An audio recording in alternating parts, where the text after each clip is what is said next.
Today I'm chatting with Zoltan Csaki, co-founder and owner of made-to-order t-shirt brand Citizen Wool. It becomes very apparent very quickly that Zoltan's a good citizen who is leading the pack in terms of change and innovation around sustainable practices in the fashion industry. He is not, however, a wolf in sheep's clothing, although ironically he's finding comfort in his Ugg boots during the time of coronavirus, and it's his good old uggies that are defining his favourite style at home. So here we are. I just want to start off by saying that I know that serendipity is a word you use at Citizen Wolf, and you guys get it. And I kind of feel like we have a few mutual contacts like Melissa, who I recently did the interview with, and Giuseppe Maria, who's my producer. I feel like it's almost serendipitous that we are here now together. Yeah, indeed. Well, thank you for having me. It's great to be here. My pleasure. I know you've not always been in the fashion industry, and I want to know your entry into fashion,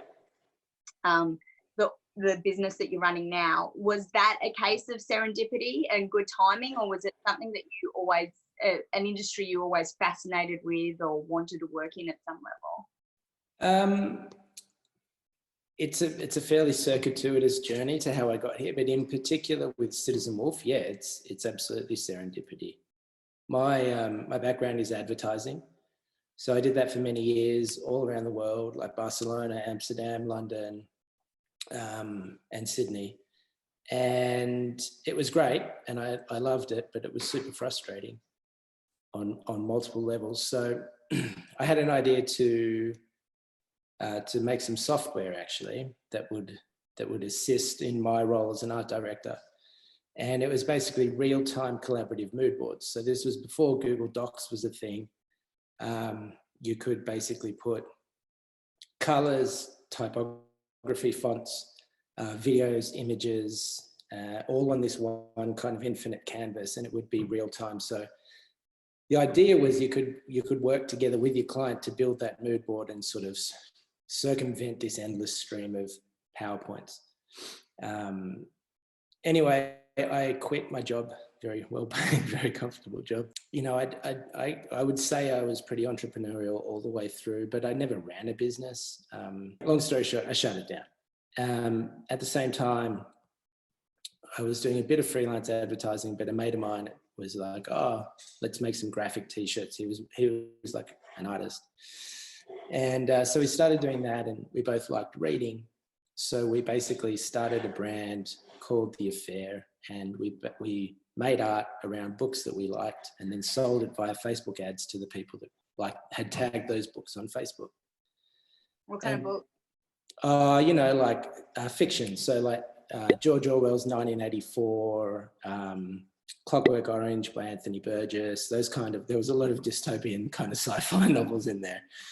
And look, when we started, that was before I quit advertising. So that was maybe like 2006 or something. And Facebook ads had just sort of started, and they were crazy cheap. And when they were, this concept worked.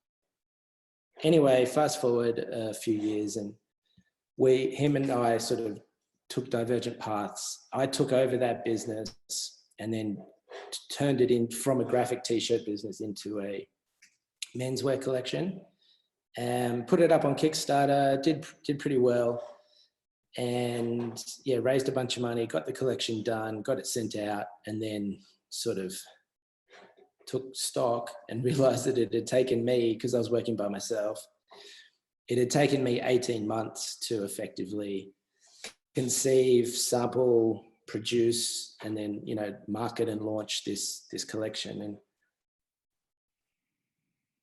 I had the next few already sort of concepted out, and I knew what I wanted to do, but I was like, how am I supposed to do this sort of 3 or 4 times a year, if not more, right? When I was by myself. So can I just ask, what was that brand like? What did that look like? Yeah, so that was basically, imagine a Venn diagram of like ready to just menswear, right? Like sort of not too street, but sort of menswear and film wardrobe. and it kind of sat in the middle there. Okay. Turns out that reading is kind of niche, I guess, or like dystopian fiction perhaps is really niche, and like in menswear in particular. And so, yeah, it just didn't work. But again, so I had to shut that one down again very painfully after many years of trying very hard and borrowing money from my parents. I learned a small amount about a very, very, very wide amount of things. Basically enough to be dangerous in pretty much every role that's required in a business, because I had to do it all myself. Yeah, so anyway, I shut that down, and I was like, shit, that's two kind of failures at this point. Yeah. And I just got back to Australia around about that same time. And an old colleague of mine from my very first job in advertising was similarly back in Australia. And his name's Eric, and he's now my co-founder at Citizen Wolf. And yeah, he basically came, we reconnected through another mutual friend. I sat him down and we're going through the spreadsheets, and he was basically like, yeah, this is not going to work. But then he said, he'd been living in China for a long time. And he was like, over there, it's so easy. There's a tailor on every corner, because he's self-admittedly quite short. And as am I. Right. So you're going to understand his pain point. And he was like, look, it's really easy for me to get anything I want made. Obviously you can get a fancy suit anywhere, that's fine. But he's like, I can get anything made over there and it's guaranteed to fit. And that's a real problem that I have buying off the rack here in Australia. And I find it next to impossible. And just, why is it so hard to find clothes that fit? And I knew enough by that stage about, making clothes. But his question just really kind of stuck with me. And so we just kept talking and kept talking and kept talking. And then, yeah, all of a sudden it was like, all right, well, it seems like nobody's tried to solve this really. Why don't we give it a bash? So I want to get into your business model and why it's unique. But before we do that, what in hearing those stories, there's this thread of creativity meets technology throughout your career history. But obviously it ties into your personal interests like sci-fi as well. Is that something that you would say was like a defining point of your creativity or sense of imagination as a kid? Where's that come from for you? Yeah, look, I think I'm definitely, I love and I read a lot of sci-fi, not nearly as much as I used to, but because now I'm sort of more onto the business books. Yeah. But yeah, I think that sort of unbridled optimism, the sort of technological utopianism that, tech is going to save the world. I think that's to a large degree true. I think the sort of macro arc of human history proves that to be true. I think moving forward, I would like to believe, I really do want to believe that technology is going to help solve very intractable problems like the climate crisis. But I do think that, humans are nothing if not creative. And I do think that technology as a rule is good, can be good. It's often used for, it can be used for evil. It's benign in and of itself, and it is up to the people that are using it. But yeah, I do believe, I guess, that, I'm optimistic. Can you talk me through your business model and also the magic fit algorithm? We basically just thought, why are 7.5 billion people on this planet, right, forced into sort of 6 or 7 sizes per gender? It's just insane, because everybody is different. And the more we looked into it, the more we began to understand the kind of data around it. And I can't remember who did the study. I can pull it out, but basically 81% of people self-identify as having been failed by standard size breaks, right? So only 1 in 5 people is happy with the clothes that they buy off the rack in terms of how they fit. And we just saw that and we were like, this is absolutely nuts. Like, it just doesn't make sense. How can you have 80% of your customers not thrilled with what you're doing, right? It just seemed like such an insane system. And so, so ass backwards in so many ways. We thought there has to be a better way. Like, there simply must be a better way. And if we could throw some technology at that problem, could we maybe create a better way of making clothes? And so that sort of thought was the beginning of Citizen Wolf, and that led us to what we built, which is called the Magic Fit Algorithm. So the Magic Fit algorithm essentially takes your height, weight, age, and for women we need bra as well. And from those 3 or 4 data points, we can build a mathematical model of your body that's about 94% accurate. What would take a traditional tailor something like 40 minutes, we can do in about 0.4 seconds, because it's just all done via the technology. Okay. And then we cut it on a laser, and then we sew it as it would be sewn in any other factory around the world by humans at this stage. Although I do think automation in the manufacturing side of fashion is something that not enough people are talking about. We ended up creating our own factory in Sydney, which is where we're based, because we found it so difficult to get the incumbent people in the industry, the manufacturers, to work with us. Obviously, we do single piece production, and that's just not the way things are normally done. The pattern maker told us we were crazy. The people selling us the fabric told us we were crazy. The manufacturers told us we were crazy. Everybody we spoke to told us we were crazy.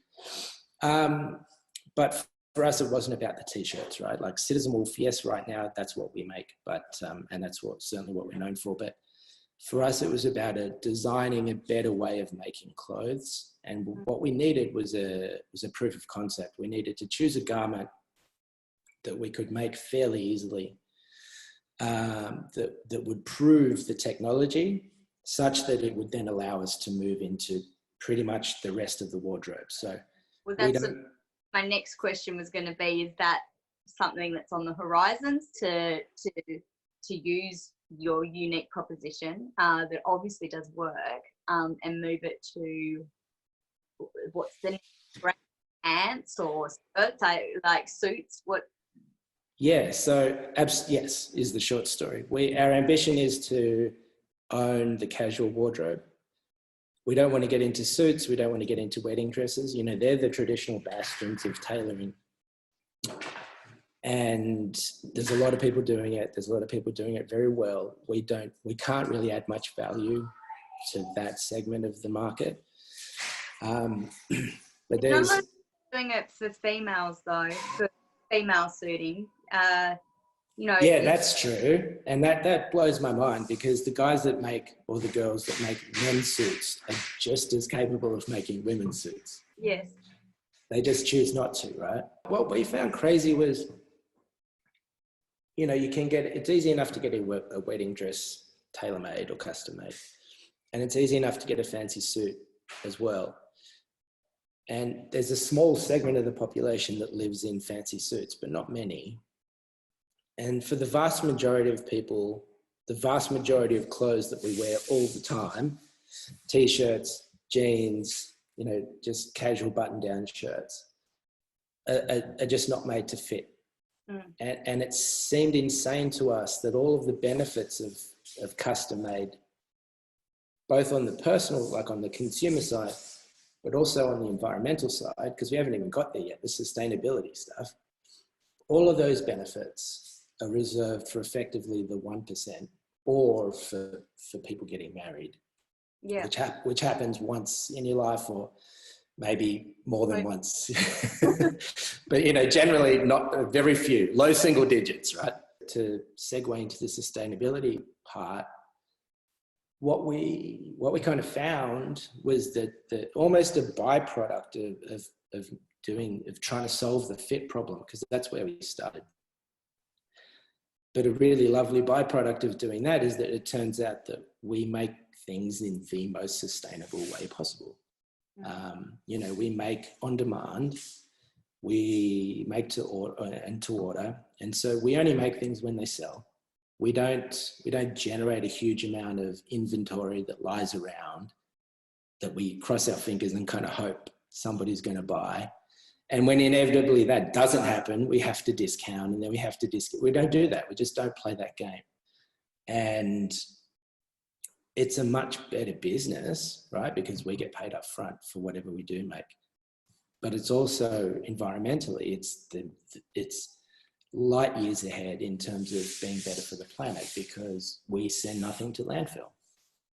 And it's crazy that not that many people do it. You know, but I think that's one of the interesting things about our chat right now, and within the context of COVID.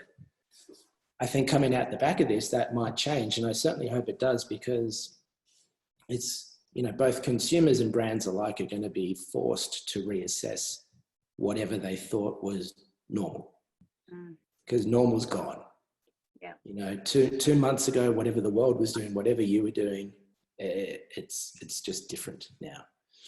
And what I'm certainly hoping is that space that we've all had, that kind of pause button that was pushed and forced on everybody, that we take a step back and realize, you know, maybe the path we were on wasn't okay. And maybe what we were doing wasn't maybe the best way of going about it. And maybe we can and should reassess the way we do business, but also the way we consume.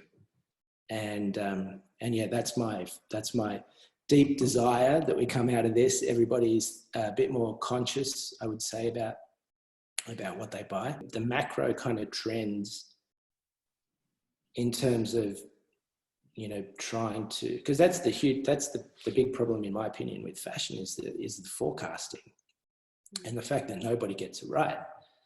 You know, there's talk of AI trying to fix that, and I think to some degree it's certainly going to help. But the elephant in the room when you talk to anybody in the fashion game is overproduction. Nobody wants to talk about it because it's the sacred cow. You know, mass production is really the sacred cow at the heart of the system. Make as much as we possibly can for the cheapest possible price, maximize your profit, and literally burn the rest. You know, literally just send it to the bloody incinerator, put a hole in it, dig it in the ground and get rid of it because we've got a truckload of stuff coming in for this week, you know? Yeah. And it's not okay. It's just simply not okay. And the planet can't survive. And yeah, I do think that coming out of COVID, people are going to start to realize that they just don't need that much stuff. You talk about the casualisation of the workplace. And I think, as you've said, businesses will hopefully also change in meaningful ways moving out of this. But one of the things that anecdotally I'm hearing businesses talk about is actually ridding office space. They realise that they can cope without all that expensive real estate. Totally. And I'm wondering what that means for the casualisation of the workplace and what that means for you guys as a business, and whether you're seeing any kind of, you know, beneficial effects of that already. Yeah, so look, absolutely. More and more, over the last few years, more and more companies have been more lenient in their kind of policies on what's acceptable to wear in the office. You know, it started with sort of casual Fridays, and then it just sort of grows into, well, if you don't have a meeting today, don't wear your suit kind of thing. I've got a lot of mates who work in finance and that kind of thing, and that's pretty normal. I think once everybody's working from home, that's just going to there's a rocket going to be put up there, right? And of course, people will still have to wear suits if that's the business that you're in, but it just won't be that often. Being presentable on the screen is definitely one thing, but being comfortable at home, you know, I was listening to the podcast, to the one you did with Melissa, and she was talking about shopping your wardrobe and how she has these little rituals like putting on shoes and stuff. Yeah. And I think that's all good. and definitely makes a lot of sense. But I also think that given the choice, are you going to wake up in the morning and put on your favorite t-shirt that's comfortable and that you've lived in for years, or are you going to go and put on a fancy suit when you're walking 3 meters to the study, in order to sit down for the day? I honestly just think that we're going to end up going for a more casual look. So is that affecting your business yet? Are you seeing any ramifications? Yeah, look, we're suffering like everyone is suffering, but I'd say we're in a better position than most. We made a few decisions at the end of last year that sort of unwittingly, unknowingly, we didn't know this was going to happen, but it sort of put us in a really good spot in terms of we gave up our lease we had a flagship down in Haymarket, so we gave that up. We had a few extra people, which ended up leaving for various reasons. So we were already down to the core team, and we have just the factory, and there's a little shop in the factory that we obviously closed a few weeks ago. And then in terms of like the revenue side of things, we've stopped growing, which as a startup is a problem. But touch wood, to date, we haven't really seen the revenues drop off a cliff sort of month on month. And optimistically, back to what we were talking about before, what would be the next pattern? What would be ideally the next shape that we could look forward to? Yeah, so this is a huge, internally, this is a huge debate, but kind of, and it goes in swings and roundabouts, but we're taking the opportunity of COVID actually, in terms of, having the shop is shut and we've got a little bit more space, and sales are not growing. So we've got a bit of capacity. We're taking that time to really accelerate the second product. I can't really say what it is right now, but we're on the record for wanting to get into pants as well as outerwear. As I said before, our goal is really to own the casual wardrobe. Citizen Wolf, in terms of a brand and an aesthetic, we make timeless classics. We're not trend led. We're not trying to reinvent the wheel. I'm not a fashion designer. I don't pretend to be. But there are certain shapes and silhouettes that are never going to go out of style. And so our job is basically to find beautiful fabrics and make it fit your body. And if we can do that, then I think, we've got an evergreen business, and that's a really good thing. For us, it's really about identifying what's the next step. And we are going to do everything. So we're going to do jeans eventually. Which I know most women I speak to are pretty happy when I say that. Yeah. We're going to get into outerwear. We're going to get into and we probably should be doing right now, like more sort of athleisure kind of like stuff. And we'll do the whole gamut eventually. What we're just we're conscious that, we are a small team. We don't want to boil the ocean, as the saying goes. And we want to really try and limit our ability to fuck this up, basically, right? Fair enough. Yeah, we're just going slowly. Where does the name Citizen Wolf come from? What's the driver for that? Right, so it's a good question. It's something that we get asked all the time, and I always say, we've got to put this on the website. How we kind of got to Citizen Wolf is that what we knew we were doing, it was for people who knew what they wanted, in terms of made to measure, in terms of tailoring. It's very much targeted at people who know what they want.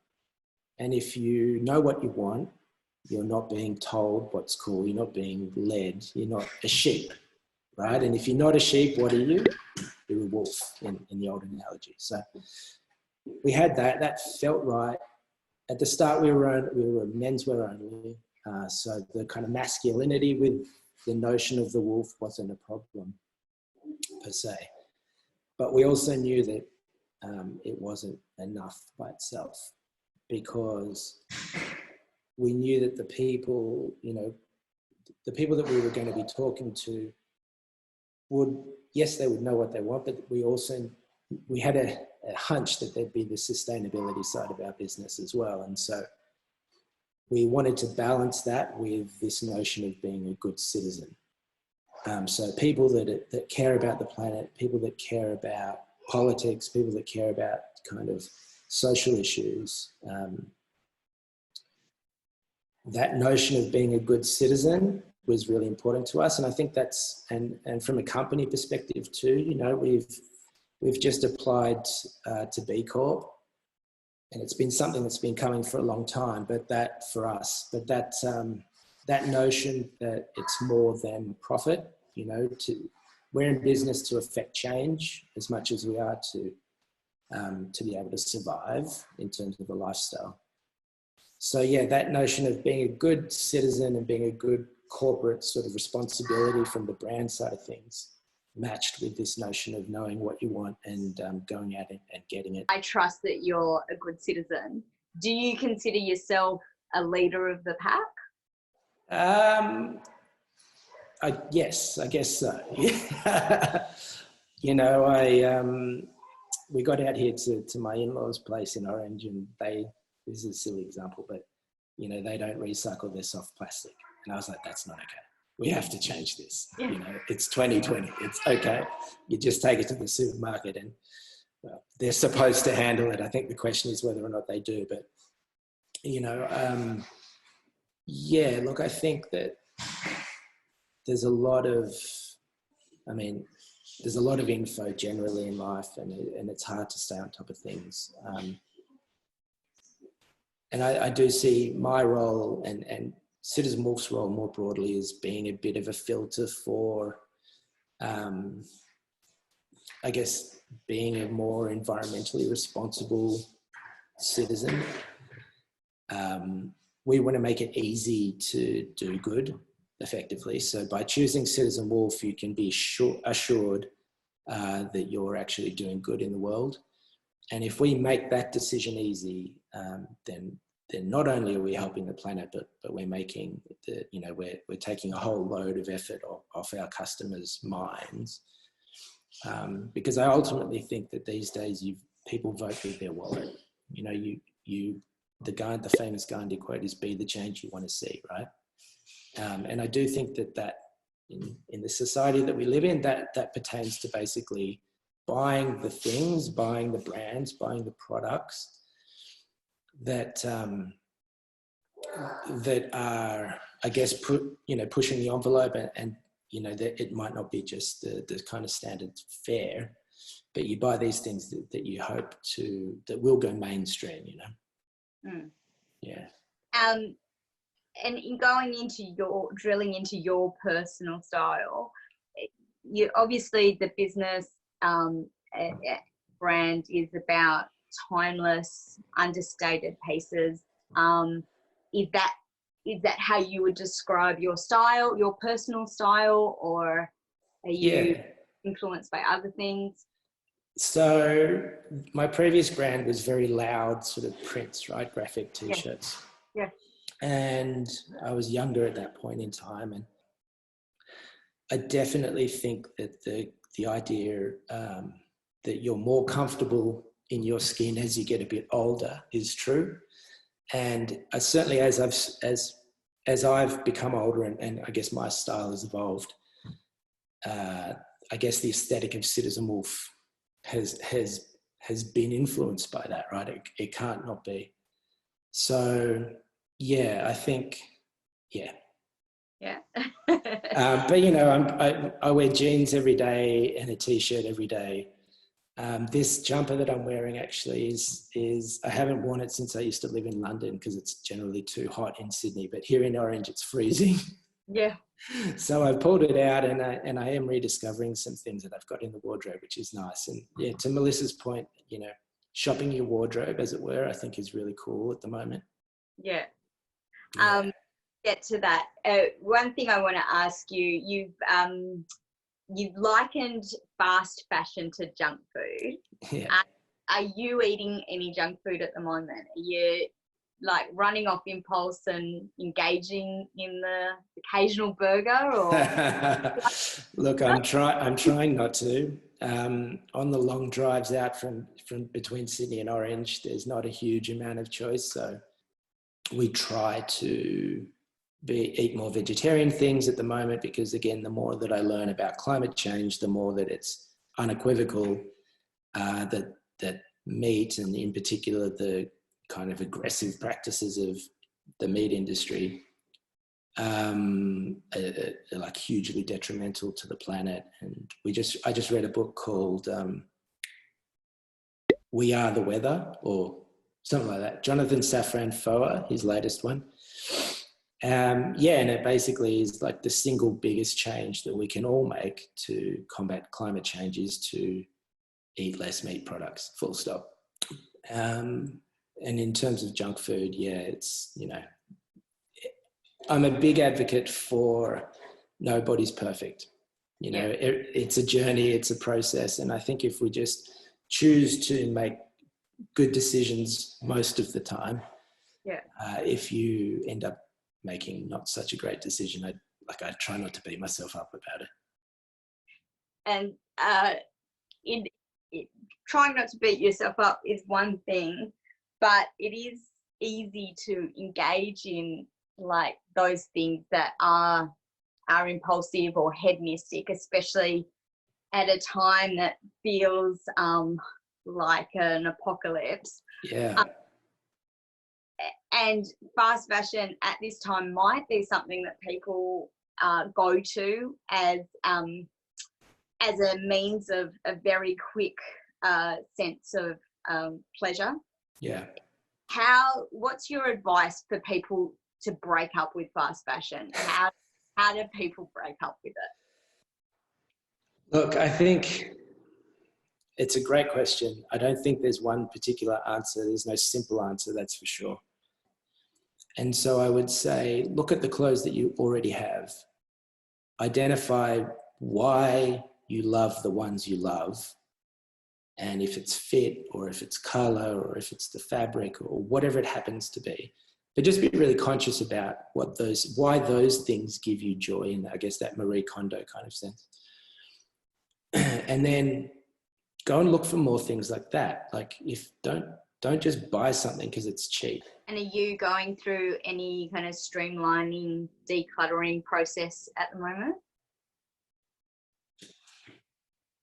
Well, funnily enough, we came up from Sydney, so we had to basically pack a suitcase, and now it's been kind of 6 weeks living out of the suitcase. So, there's only so much stuff that we could bring in, and we didn't do this consciously, but in hindsight, I think, you grab those things that make the most sense and that you're going to wear. Like, I've got only very few things. I've got 2 pairs of pants and a bunch of t-shirts and some jumpers, and that's kind of it, but that's all I need. And that's cool. And what, as I said in previous interviews, now is the time to really hold on to some of the things that mean a lot to us, and that we treasure. Is there anything stylistically that you're really holding on to as a sense of self at the moment? Contrary to Melissa Singer, I absolutely love my Ugg boots. And I wouldn't give them up for anything in the world right now. Because they're just the best thing. And I can wear them to work. It's great.